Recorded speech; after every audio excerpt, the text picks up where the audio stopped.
आज हम लोग क्लास 10th का मैथ का चैप्टर नंबर 3 स्टार्ट करेंगे। और चैप्टर नंबर 3 हमारा क्या है? Pair of equation, linear equation in two variable. Pair of linear equation in two variable. अच्छा, इसके पहले भी पढ़ चुके हैं क्लास 9th में, लेकिन क्लास 9th में हम लोग पढ़े थे linear equation in two variable. Linear equation in two variable class 8th में भी पढ़े हैं। क्लास 8th में था linear equation in one variable. Class 7th में भी पढ़े हैं। क्लास 7th में भी था linear equation in one variable. ठीक है, 7th में था, 8th में था, 9th में। ये देखो 7th 8th में एक, 9th में एक से भले दो, एक से भले दो, लेकिन एक इक्वेशन। अब 10th में आ गया एक की बजाय दो इक्वेशन। तो जब दो आ गया, ठीक है, जैसे जूता पहनने की बात हो रही है तो आप दो पहनते हैं। ठीक है, जरूरी था कहना पहनने की बात होती है, नहीं तो समझिए पहनना अलग होता है, खाना अलग होता है। खाने में एक से भी काम चल जाएगा। तो जूता हो, चप्पल हो, जब भी पहना जाता है कितना पहना जाता है? दो।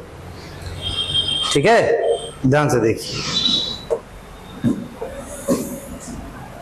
अब स्टार्ट करते हैं कहानी, ध्यान से देखिए। लिखा है लीनियर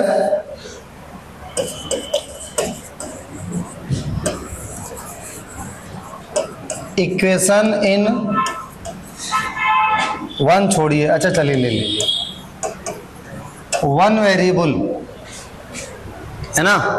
जब कह दिया ये लीनियर, इसका मतलब हाईएस्ट पावर होगी वन। जब कह दिया लीनियर तो हाईएस्ट पावर कितनी होगी? वन। तो वेरिएबल की हाईएस्ट पावर हो गई वन, है ना। इसके बाद वन के बाद पावर जीरो, जीरो के बाद कुछ नहीं लिखते हैं। तो देखिए यहाँ a लग गया, यहाँ पे b लग गया, इज इक्वल टू 0। ये हो जाएगा ax प्लस b, क्योंकि इसकी वैल्यू 1 होती है।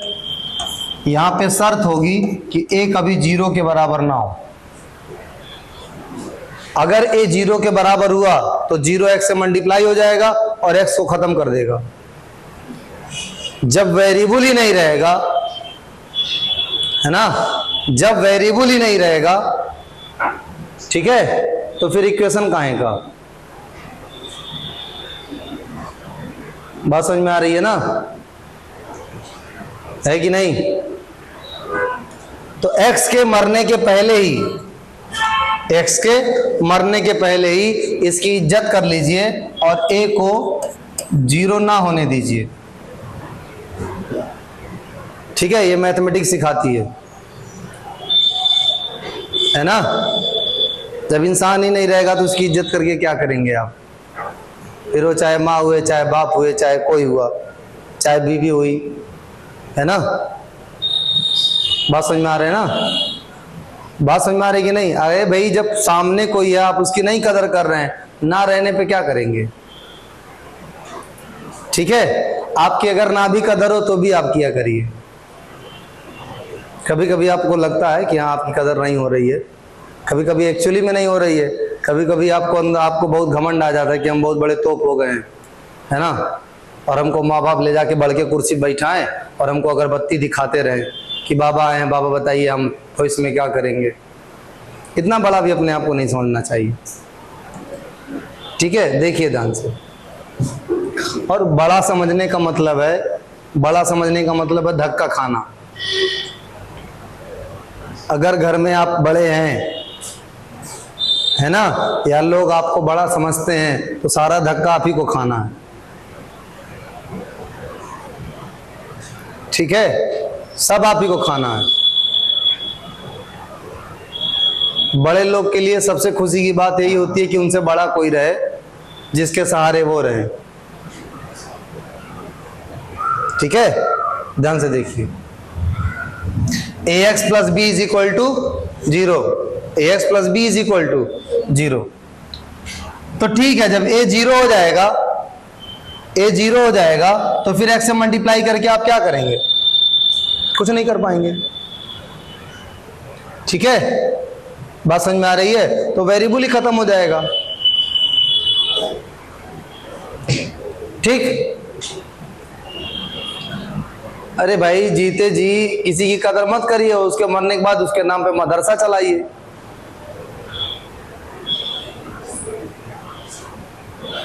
रोज फोटो लगाइए, मिस यू, 2 भी लिखते हैं ना, 2 लिख लीजिए। हालांकि उसमें एक 0 और बढ़ जाता है। कितने लोग तो 2 पे जाके साइलेंट हो जाते हैं, तो उनका लंबा 2 हो जाता है। देखिए, तो ये linear equation in one variable का, linear equation in one variable का जनरल फॉर्म हो गया। और ये जनरल फॉर्म क्या है बेटा? ax plus B is equal to 0। ये जो वेरिएबल है जिसकी वजह से आपका इक्वेशन सही सलामत है, इसको कभी 0 मत होने दीजिएगा और a कभी 0 ना हो। ठीक है, समझ में आ रहा है? a क्या है? x की इज्जत है, उसकी फिक्र है, उसकी तकलीफ है। अगर a को आप 0 किए, सब खत्म आपके अंदर से। बाद में क्या करेंगे? आगे बढ़ते हैं। ऐसे कौन बढ़ता है भाई? चलिए, अब क्या करते हैं हम लोग? लीनियर इक्वेशन इन 2 वेरिएबल देखते हैं। तो 2 वेरिएबल में 2 वेरिएबल होंगे। एक हो गया x की पावर 1, y की पावर 1। अब x की पावर 0, y की पावर 0। यही तो भाई, 1 के बाद पावर 0 होगी, उसके बाद कुछ नहीं होगा। अब क्या होगा? ध्यान से देखिए, ये हो जाएगा a, ये हो जाएगा b, इसको कह लीजिए c, इसको कह लीजिए d। ठीक है, तो ये हो गया ax, ये हो गया by, ये हो गया c। x की पावर 0 का मतलब 1, y की पावर 0 का मतलब 1। c और d दोनों मिलके कांस्टेंट ही होगा, कुछ अलग नहीं होगा। जैसे मान लिया 2 है, 3 है, तो मिलके क्या होगा? 5। तो एक बार लिखा जाता, बार बार नहीं लिखा जाता, बराबर 0। तो ये इसका स्टैंडर्ड फॉर्म होगा ax plus B Y plus c is equal to 0। अगर 2 वेरिएबल का क्वेश्चन है, परिवार 2 वेरिएबल का है ना, 2 लोग हैं, तो a और b दोनों 0 नहीं होना चाहिए, नहीं तो x भी खत्म और y भी खत्म। अगर किसी भी क्वेश्चन में a और b दोनों 0 हो गया, किसी में भी a और b दोनों 0 हो गया, तो पूरा इक्वेशन खत्म, क्योंकि कांस्टेंट हो, वेरिएबल बचेगा नहीं। वेरिएबल नहीं बचा तो बात गई। ठीक है, समझ में आ रहा है? किसी खानदान, किसी माँ बाप के अगर 6 बच्चे हैं, 5 बच्चे हैं, 4 बच्चे मिला के, तो जब तक वो रहते हैं, आप भी देखे होंगे, जब तक वो रहते हैं तब तक सब लोग किसी ना किसी बहाने एक जगह इकट्ठे हो जाते हैं। उन्हीं के बहाने हो जाते हैं, लेकिन हो जाते हैं।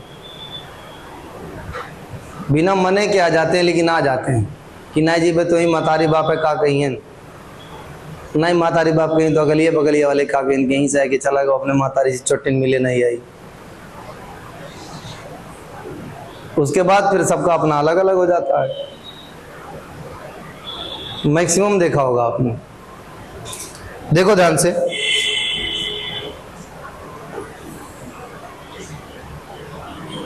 और लड़कियों के लिए तो अपना घर तब तक है, अपना घर है जब तक माँ बाप है, जो सामाजिक चलन चल रहा है, हकीकत यही है।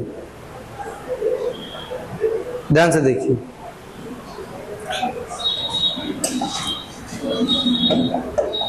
देखो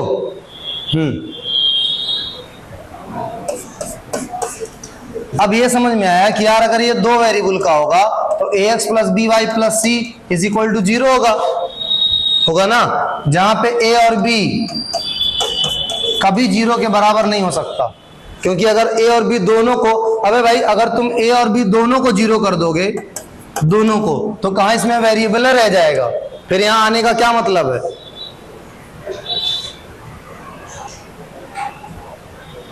ना, बस में आ रहा है?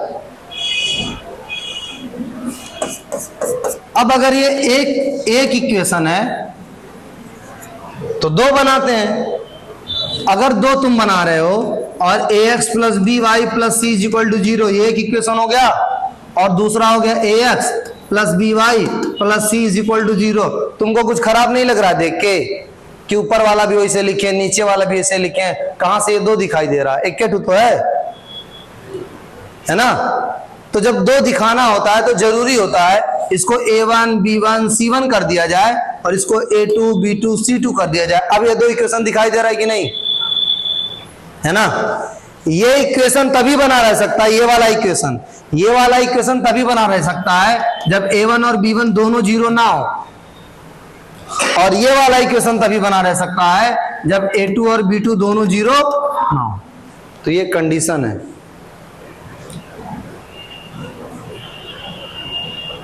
If there are two linear equation in two variable in x and y, इसका मतलब दोनों जो इक्वेशन है आपके वो x और y के ही हैं, है ना?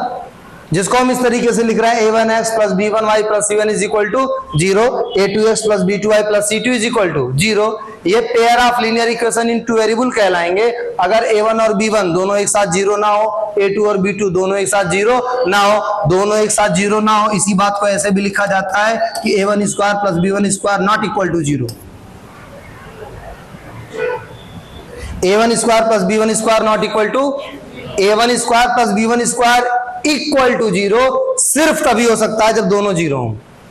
तो आपने तो कह दिया नॉट इक्वल टू 0, जब दोनों 0 होंगे तभी इक्वल टू 0 होगा, और आपने कह दिया not equal to 0। Not equal to 0 का मतलब आप यही कहना चाहते हैं कि दोनों एक साथ कभी 0 नहीं होगा। तो ये जो चेहरा दिखाई दे रहा है, ये किसका चेहरा मिला? Pair of linear equation in two variable का, pair of linear equation in two variable का।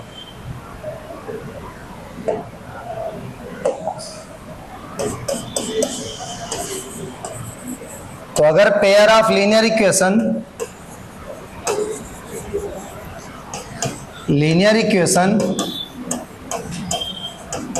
इन टू वेरिएबल के स्टैंडर्ड फॉर्म की बात करें, अगर स्टैंडर्ड फॉर्म की बात करें, ठीक है, तो ये हो जाएगा a1x plus b1y plus c1 is equal to 0, a2x plus b2y plus c2 is equal to 0, a1 plus b1 का square not equal to 0, a2 plus b2 का स्क्वायर नॉट इक्वल टू 0।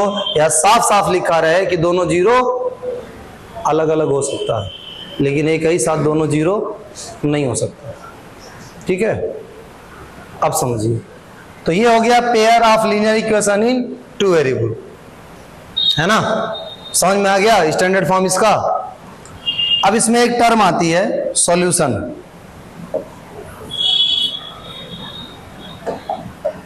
कौन सी टर्म? सॉल्यूशन। जब solution की बात आती है तो ध्यान रहे कि जब सॉल्यूशन की बात आप करेंगे तो सॉल्यूशन हमेशा क्या होगा? Value of unknown quantity,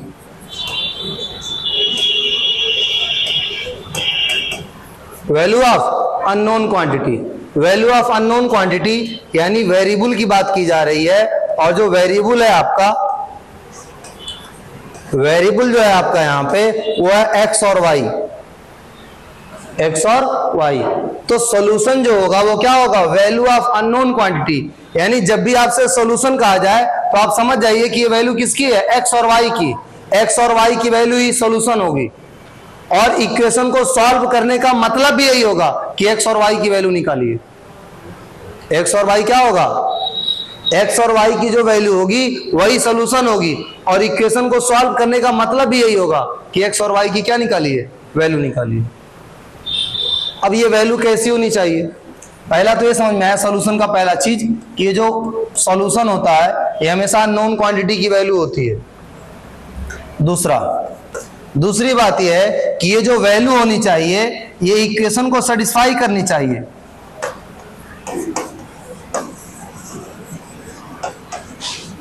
which satisfy given equation, जो गिवन इक्वेशन को क्या करे, सेटिस्फाई करे। अगर गिवन इक्वेशन को सेटिस्फाई करेगी, अगर गिवन इक्वेशन को सेटिस्फाई करेगी तभी वो सॉल्यूशन होगी, अदरवाइज वो सॉल्यूशन नहीं हो सकती। Pair of linear equation in two variable पढ़ रहे हैं, तो जो आप सॉल्यूशन निकालेंगे वो दोनों का सॉल्यूशन निकालेंगे, तब जो x और y की वैल्यू होगी वो दोनों को सेटिस्फाई करनी चाहिए, किसी एक को नहीं, दोनों को। इसीलिए लिखा विच सेटिस्फाई गिवन इक्वेशंस। गिवन मतलब 2 दिया हो तो दोनों को, 3 दिया हो तो तीनों को, 4 दिया हो तो चारों को। जो क्वेश्चन में दिया हो सबको सेटिस्फाई करना चाहिए। सबको सेटिस्फाई करेगा तभी क्या होगा, ये तभी क्या होगा, ये सॉल्यूशन होगा, है ना। तो x और y की जो वैल्यू होगी, ऐसी वैल्यू जो गिवन इक्वेशन को सेटिस्फाई करे, वही क्या होगी, सॉल्यूशन होगी, वही क्या होगी, सॉल्यूशन होगी।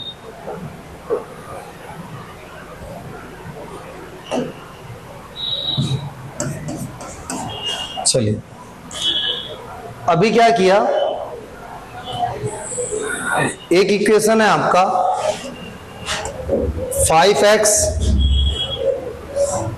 Minus 4y plus 2 is equal to 0, plus 2 is equal to 0, ठीक है। अब ये जो आपका है इसमें चेक कर रहे हैं, एक चेक कर रहे हैं 2,3 और एक चेक कर रहे हैं -2,2 और एक चेक कर रहे हैं 6,8, 6,8 ये हम लोग चेक कर रहे हैं, ठीक है। किस लिए चेक कर रहे हैं, देखना चाह रहे हैं कि ये सॉल्यूशन है कि नहीं है, ठीक है। अब ये बेसिक चीजें हैं जो बता रहे हैं, इसमें से कभी आपके बोर्ड में डायरेक्ट नहीं पूछा जाएगा, है ना। ये बड़ी नॉर्मल सी बात है, सॉल्यूशन चेक करना, ठीक है। पूछेगा तो डायरेक्ट क्वेश्चन पूछेगा, पेपर खराब क्यों करेगा। देखिए तो हम देखना चाह रहे हैं कि इन तीनों में से कौन इसका सॉल्यूशन है। एक और ले लीजिए और यहीं पे क्लास खत्म करेंगे आज की। 4,4 जब इस तरीके से लिखा हो तो आप ध्यान दें हमेशा कि ये जो पहली वाली वैल्यू है ये x की है और ये जो दूसरी वाली वैल्यू है क्या है, y की। पहली वाली वैल्यू x की है और दूसरी वाली वैल्यू क्या है, y की है। तो देखिए ध्यान से हम चेक कर रहे हैं। तो सबसे पहले LHS लेंगे, 5x minus 4y plus 2। RHS आपका पता है कितना है, 0, है ना। तो चेक किसके लिए कर रहे हैं, सबसे पहले चेक कर रहे हैं 2,3 के लिए, 2,3 के लिए। तो जब 2,3 के लिए चेक करेंगे तो x की जगह रखेंगे 2 और y की जगह रखेंगे 3। ध्यान दीजिए, 5 2 जा 10, 4 3 जा 12 प्लस 2, 10 और 2 12, 12 माइनस 12 इज इक्वल टू 0। क्या ये RHS नहीं आया?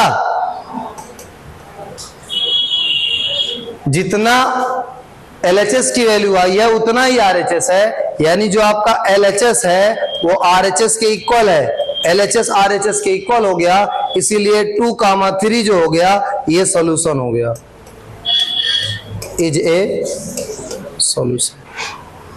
ठीक, अभी हम चेक करेंगे -2 -2 के लिए, -2 -2 के लिए।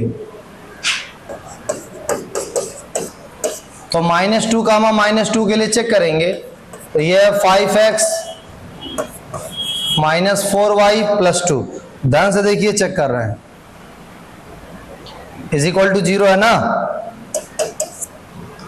x की वैल्यू -2 लेनी है, y की वैल्यू भी -2 लेनी है। तो ये हो जाएगा 5 -2 y -2 प्लस 2। ये देखिए -10 और ये हो गया -8 प्लस 2। ये बेटा माइनस माइनस प्लस हो जाएगा। अब देखो 8 और 2 कितना हो गया, 10। तो 10 में से 10 गया 0, 10 में से 10 गया 0। ये आपका आ गया RHS। क्या ये भी सोल्यूशन है? आप कहेंगे हाँ। -2 -2 is a solution, is a solution. ध्यान से देखिए, इसके बाद आपका है 6, -8 और 4, 4।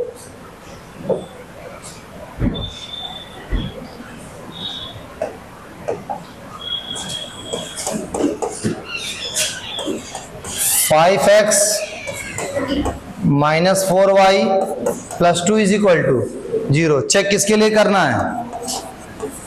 6, -8 के लिए। तो 6, -8 के लिए चेक करेंगे तो 5 × 6 -4 × -8 + 2 है ना? ठीक है। अच्छा क्या होगा देखिए, 5 6 जा 30, 5 6 जा 30, ये कितना होगा? 32। कितना हो जाएगा? -4y था ना। चलिए अब देखिए, +2 है ना, +2। 6, -8 है, क्या है?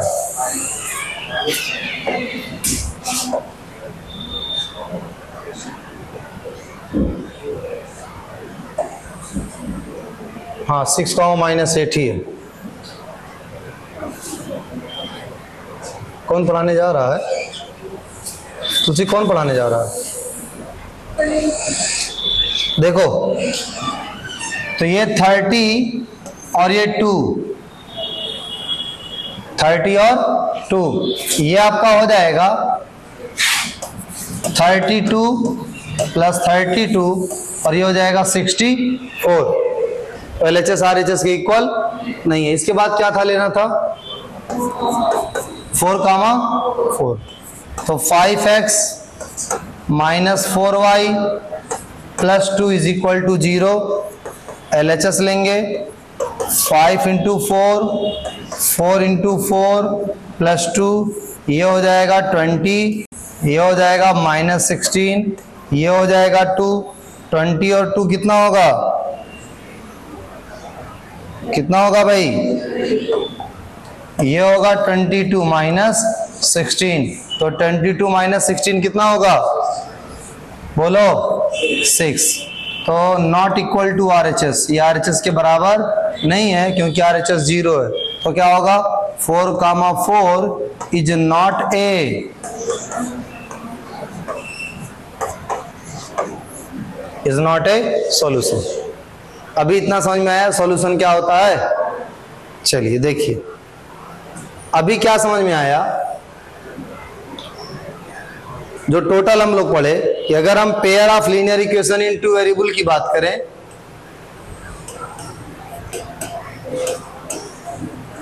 Pair of linear equation in 2 variable की बात करें तो pair of linear equation in 2 variable a1x + b1y + c1 = 0 होगा और a2x + b2y + c2 = 0 होगा। a1² + b1² not equal to 0 होगा। a2² + b2² not equal to, समझे? x की ऐसी value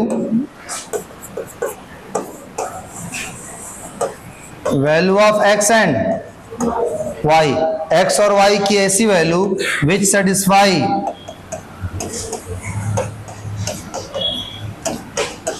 both the given equation, वो क्या कहलाएगी? सॉल्यूशन कहलाएगी। वो क्या कहलाएगी?